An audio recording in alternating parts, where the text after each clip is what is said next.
Hi lovely and darling viewers, it's Jen here at Check Her Joy. This time I'm reviewing Beasts, 16 More Weird Stories by Brendan Detzner. These are a collection of dark fantasy short stories. They definitely have adult themes to them. A few of them hit in sci-fi and a few of them hit in horror, but I think a dark fantasy describes these best. They're creepy, they're more like urban legends or ghost stories than really anything else.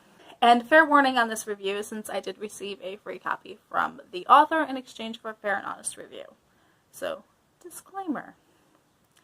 Okay, so there are 16 short stories in here that are kind of all over the place. Some of them are longer than others. Some of them are really short. And they do feel like good ghost stories that you would tell orally, like if you're sitting around a campfire or something, rather than more formal short stories. Like a couple of them feel more like short stories that I would normally think of. A lot of them just have this vibe about like, I'm going to spook you and scare you, and then they kind of end abruptly without really concluding. And also the grammar in them isn't quite as structured.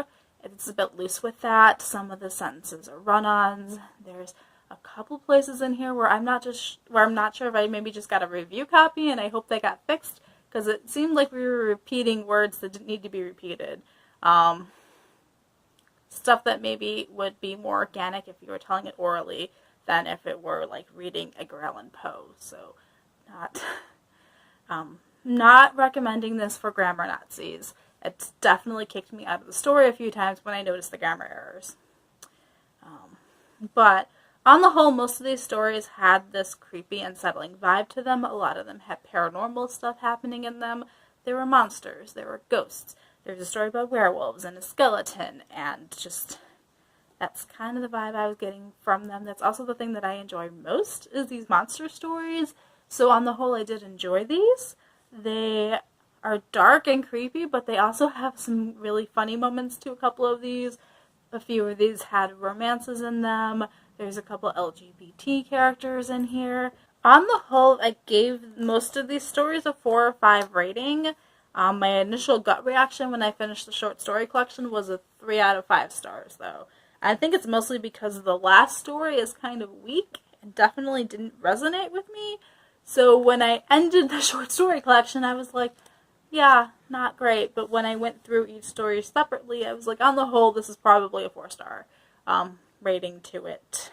So my 3 favorite stories in this collection were Spirits of the Wind, where we have this taxi driver who picks up this woman, and the story didn't go where I thought it was going to go.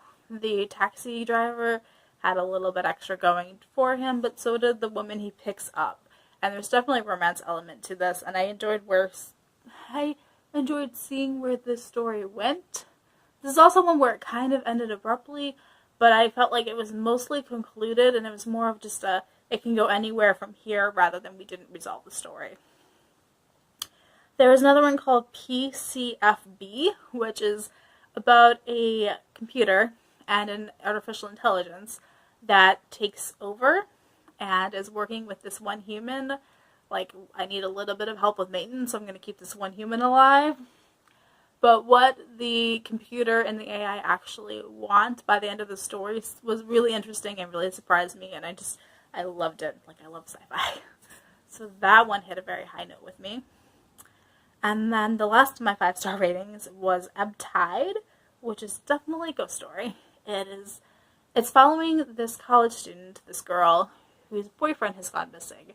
And so she goes to find out what happened to him. There's this ghost story and urban legend about this ship that he apparently went on, and where people just vanish. And so she goes to find him, and as she's investigating, all this weird stuff happens, and it's cute and adorable, and it definitely there's a romantic subplot to it, but it's not the one you're expecting, so I super loved that story too. Some of the other ones that just like stood out because they were just so awesome is that there's a story about a werewolf and his wife.